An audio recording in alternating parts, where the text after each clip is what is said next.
Olá, bem-vindos à nossa análise aprofundada de hoje. Olha, temos aqui um conjunto de textos realmente intrigantes, né? São a espinha dorsal do pensamento espírita. A gente está falando de trechos de A Gênese, O Céu e o Inferno, o Evangelho segundo o Espiritismo, o Livro dos Espíritos, o Livro dos Médiuns e até obras póstumas. Muitos ligados a Allan Kardec, claro. E a nossa missão aqui é, assim, investigar esses escritos e tentar pensar as ideias fundamentais. Como eles veem a realidade, os espíritos e a vida após a morte, a moralidade. Queremos entender os conceitos-chave que eles usam para tentar explicar, bom, tudo. Desde a origem do universo até essa dança complexa, né, entre o mundo que a gente vê e aquele que a gente não vê. É uma visão bem particular. Exatamente. E o que chama atenção, assim, logo de cara, é como essas fontes posicionam o espiritismo. Não é só uma filosofia moral, sabe? Eles reivindicam um caráter duplo, de revelação divina e, ao mesmo tempo, de investigação científica. Uma ciência baseada na observação de fenômenos, né? E na comunicação com, bom, o que eles chamam de inteligências extracorpóreas. Vamos ver como esses textos constroem essa ponte. Ok, então vamos começar por aí mesmo. Essa dualidade. Como exatamente os textos descrevem a origem e a natureza do espiritismo? Porque parece uma combinação tanto incomum, né? Revelação e ciência juntas. É um ponto central, principalmente na obra A Gênese. O aspecto divino, vamos dizer assim, viria da origem providencial. Ou seja, não foi algo inventado ou planejado por uma pessoa específica, mas sim fruto do ensino que veio de espíritos designados por Deus segundo a obra. Mas e aqui entra o lado científico para eles? Esse conhecimento não é dado de forma dogmática, tipo para um profeta só. É oferecido a todos e, crucialmente, exige observação, pesquisa, raciocínio lógico e o livre exercício do julgamento por parte dos humanos. Aqueles que recebem e estudam isso, né? Ah, então a ideia é que não é uma doutrina entregue prontinha que a gente tem que aceitar cegamente. O elemento humano de investigação é fundamental. Precisamente. A Gênese enfatiza muito isso. A elaboração da doutrina é um trabalho humano. Envolve comparar informações de diferentes fontes espirituais, analisar os fatos observados como as manifestações mediúnicas, por exemplo, e as instruções recebidas. O método é descrito explicitamente como experimental, e eles afirmam que isso se aplica até mesmo a questões que a gente normalmente considera puramente metafísicas, sabe?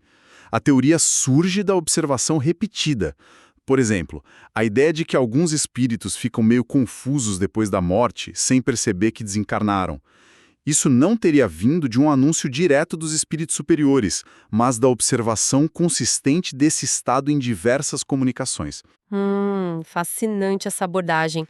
E como eles situam essa revelação espírita em relação a outras grandes revelações da história? Pense em Moisés, Cristo. Boa pergunta. As fontes, como a Gênese de novo, veem Moisés e Cristo como figuras assim monumentais. Reveladores individuais cujas missões, consideradas de origem divina, transformaram o pensamento humano, as leis morais. A diferença que eles apontam para o Espiritismo, que chamam de terceira revelação, é justamente o caráter coletivo. Não estaria centralizada num único profeta, sabe? Teria surgido simultaneamente em diversos pontos do globo através de manifestações e comunicações com inúmeras pessoas. Eles até citam uma passagem dos Atos dos Apóstolos, aquela sobre o derramamento do Espírito sobre toda a carne nos últimos tempos, como uma profecia disso. O propósito final, nessa visão, seria oferecer uma base comum, né, um ponto de convergência para diferentes crenças e entendimentos espirituais. Entendido. Vamos então focar nesses protagonistas invisíveis, os espíritos. Se eles não são abstrações, o que eles são concretamente, segundo esses livros? Olha, de acordo com o Livro dos Médiuns e obras póstumas, eles são seres individuais, definidos, com limites. Não são só consciência pura, entende? Possuem um corpo, mas não como o nosso, claro. É um envoltório semimaterial, etéreo, chamado perispírito. Pensa nele como uma espécie de interface energética, talvez. Um molde sutil do corpo físico. Normalmente é invisível para a gente, mas é descrito como tendo propriedades da matéria, ainda que de forma muito mais rarefeita. É através do perispírito que o espírito interage com o mundo físico e também se manifesta. E de onde vem essa substância? Do perispírito. As fontes, tipo obras póstumas, apontam para o que chamam de fluido cósmico universal. Esse fluido seria a matéria primordial, a substância básica de onde tudo no universo se origina, só que em diferentes graus de condensação e modificação. O perispírito seria uma forma mais sutil, mais quintessenciada dessa matéria cósmica. Entendi. E esses seres espirituais, eles formam uma sociedade homogênea ou existem diferenças entre eles? São todos iguais? Não, definitivamente não são todos iguais. O Livro dos Espíritos detalha o que chama de escala espírita. É uma hierarquia, sim, baseada no grau de evolução moral e intelectual de cada espírito. Vai desde os espíritos considerados inferiores, ainda muito ligados aos instintos, às paixões, às percepções materiais. A Gênese até menciona que alguns estão tão presos à matéria que nem percebem que morreram, até os espíritos puros, que teriam alcançado a perfeição relativa, né? Essa condição influencia tudo, a lucidez deles, a capacidade de compreender realidades mais complexas e até onde podem ir. O perispírito mais denso dos inferiores os manteria mais presos à esfera terrestre, digamos, enquanto os mais evoluídos com perispíritos mais etéreos teriam maior liberdade de locomoção entre diferentes mundos ou dimensões. E essa hierarquia, ela implica que eles têm papéis diferentes em relação a nós, os encarnados. Eles interagem com a gente. Constantemente, segundo esses textos. O Livro dos Médiuns e a Gênese afirmam que os espíritos são uma das forças ativas da natureza. Eles agem sobre o mundo físico, influenciando a matéria através dos fluidos, e sobre o mundo moral, inspirando pensamentos bons ou maus. Muitos teriam missões específicas, inclusive a de proteger e guiar indivíduos ou grupos. O Evangelho, segundo o Espiritismo, fala muito sobre os anjos guardiões, os espíritos protetores, que seriam esses guias mais próximos. Então essa interação não é vista como algo excepcional, sabe? Mas como parte da dinâmica natural do universo. Isso nos leva direto para a grande questão que tantas religiões tentam responder, né? O que acontece quando a gente morre? É um julgamento final, céu ou inferno como destinos fixos na visão desses livros? A visão espírita é bem diferente dessa ideia de céu ou inferno eternos e imutáveis. O céu e o inferno explica que o estado da alma após a morte é sim consequência direta do bem e do mal praticados em vida. Isso sim. Mas as próprias noções de punição e recompensa são vistas como algo que evolui junto com a nossa compreensão moral como humanidade. Inicialmente, as representações do além podem ser muito literais, materiais, céus de delícias, infernos de fogo, essas coisas. Mas a doutrina argumenta que as verdadeiras consequências são naturais e morais. A doença como resultado dos excessos, o vazio e o tédio como fruto da inutilidade, o remorso pelas más ações. A felicidade e o sofrimento seriam, antes de tudo, estados de consciência. Os textos trazem exemplos concretos dessas situações pós-morte, para a gente entender melhor? Sim. O céu e o inferno é particularmente rico nisso. Apresenta relatos que são atribuídos a espíritos em diferentes condições. Tem o caso daquele rei, Nabofarzan, que se descreve num estado de desolação por ter vivido só para prazeres efêmeros, lamentando a falta de afeto genuíno. Outro exemplo são os reis da Lídia, punidos não por crueldade, mas pela inércia, pelo luxo improdutivo em vez do trabalho útil. Tem também descrições de sofrimentos ligados a sentimentos negativos muito arraigados, como orgulho. Tem o caso de um médico que se recusa a aceitar a realidade espiritual, ou a revolta. Mas, e isso é crucial, mesmo nos relatos mais sombrios, a porta para o progresso nunca está fechada. Tem uma nota sobre um suicida, por exemplo, que descreve o sofrimento dele, mas também a esperança e a possibilidade de reparar os erros. A felicidade, reforça a Gênese, não é uma ociosidade beatífica, mas está ligada à atividade constante, ao aprendizado, ao serviço útil. Interessante. E onde entra a reencarnação em todo esse processo? nesse aprendizado, nessa reparação? Ah, ela é absolutamente fundamental. A reencarnação é apresentada como o mecanismo principal pelo qual os espíritos progridem. É através de múltiplas vidas na matéria e não necessariamente sempre na Terra, tá? Pode ser em diferentes mundos, sob diferentes condições, que a alma adquire conhecimento, desenvolve virtudes e expia seus erros passados. Textos como o Livro dos Espíritos, a Gênese, o Evangelho, todos convergem nesse ponto. A Terra, especificamente, é descrita como um mundo de provas e expiações, um ambiente desafiador, sim, mas propício ao crescimento moral e intelectual para espíritos do nosso nível evolutivo, digamos. Parece um processo lógico de aprendizado, né? Mas uma dúvida muito comum é por que a gente não lembra das vidas passadas? Se o objetivo é aprender com os erros, ter essa memória não ajudaria mais? Essa é uma questão clássica e é abordada em A Gênese e o Evangelho. O esquecimento temporário, durante a vida física, é descrito como uma bênção, uma dádiva da providência divina. A justificativa é que lembrar de erros passados, de inimizades, de situações humilhantes ou dolorosas, isso poderia perturbar profundamente a existência atual. Poderia reavivar ódios, dificultar relacionamentos que são necessários para o nosso aprendizado agora.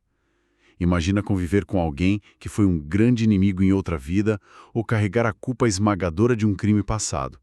O esquecimento permitiria um recomeço mais focado nos desafios presentes. Mas então o aprendizado se perde a cada vida? Começa tudo do zero? Não totalmente. Os textos argumentam que, embora as memórias específicas dos eventos fiquem veladas, a alma retém as conquistas intelectuais e morais. As faculdades desenvolvidas, as aptidões, as tendências boas ou mais, tudo isso persiste.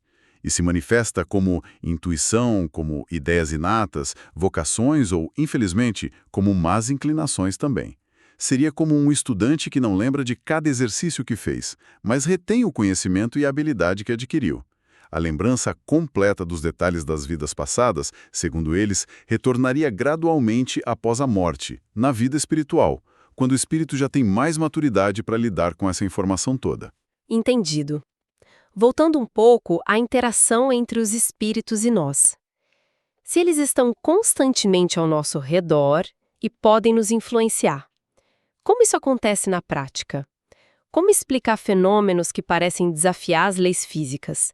Aparições, curas ditas espirituais, a própria mediunidade. Olha, a explicação central nesses textos gira em torno daqueles dois elementos que a gente já mencionou, o perispírito e os fluidos. O perispírito, sendo essa ponte semimaterial, é o agente direto do espírito sobre a matéria. O Livro dos Espíritos e obras póstumas detalham isso. Os espíritos, através do seu perispírito, conseguiriam manipular os fluidos do ambiente, que podem ser variações do fluido cósmico universal ou fluidos mais específicos como o fluido vital, a energia dos seres vivos, ou mesmo fluidos magnéticos e elétricos que eles chamam de animalizados, ou seja, modificados pela ação do espírito ou do médium. Manipulando esses fluidos, eles poderiam, por exemplo, mover objetos causando ruídos, a tipologia, ou mesmo transportando coisas, adensar seus próprios perispíritos a ponto de se tornarem visíveis às aparições ou até tangíveis por instantes.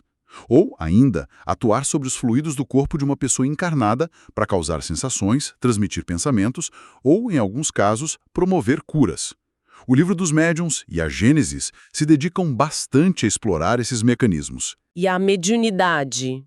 Onde ela se encaixa nisso tudo? É algo que qualquer pessoa pode ter ou fazer? A mediunidade é descrita como uma faculdade orgânica, uma sensibilidade especial que algumas pessoas possuem em maior ou menor grau, permitindo que essa interação espírito-matéria ocorra de forma mais evidente e sirva como canal de comunicação. O Evangelho e principalmente o Livro dos Médiuns tratam muito do assunto. Não é vista como um dom sobrenatural no sentido de milagre, sabe? Mas como uma aptidão ligada à constituição psicofísica da pessoa. E existem muitos tipos listados, médiuns que facilitam efeitos físicos, movimentos, sons, médiuns videntes que enxergam espíritos, audientes que ouvem vozes, médiuns curadores, canal para fluidos curativos, psicógrafos que escrevem mensagens, médiuns intuitivos ou inspirados que recebem ideias, sonâmbulos, a lista é longa mesmo. Isso levanta uma questão importante. Se é uma faculdade orgânica, a moralidade da pessoa influencia a mediunidade ou não tem nada a ver? O livro dos médiuns faz uma distinção bem clara aqui. A existência da faculdade mediúnica em si não dependeria diretamente da elevação moral do médium. Uma pessoa pode ter a sensibilidade e a capacidade de ser um canal, mesmo sem ser, moralmente exemplar. No entanto, a qualidade das comunicações e o bom uso da faculdade estariam diretamente ligados à moralidade e às intenções do médium, e também à sintonia que ele estabelece com diferentes tipos de espíritos, claro. Um médium sério, bem intencionado, tenderia a atrair espíritos bons, enquanto um médium leviano ou vaidoso poderia se tornar presa fácil para espíritos zombeteiros ou enganadores. O risco existe.